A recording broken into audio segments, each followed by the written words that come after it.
khi nhận được em kit F80 này từ chủ thì mình check kỹ thấy stab bị rớt hole dẫn đến tình trạng tích và rattle. Stab ở chỗ enter bị sạn khá là nặng.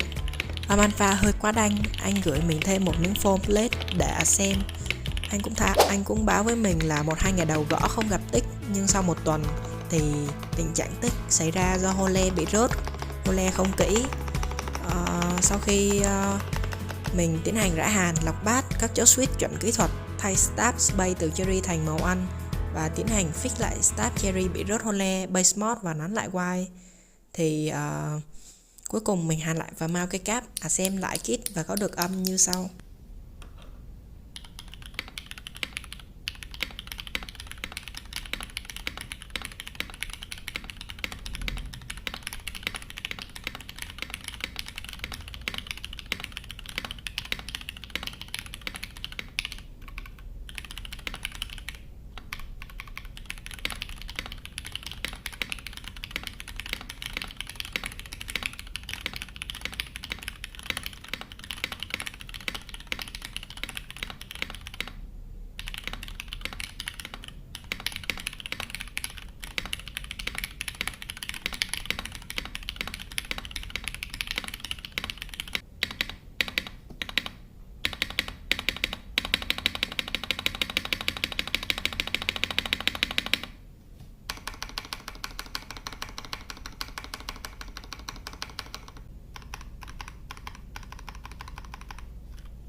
Sau khi rẹt xem và mod lại thì tình trạng tích không gặp nữa và có thể thoải mái spam stab mà không sợ bị tích hay rớt hole nữa.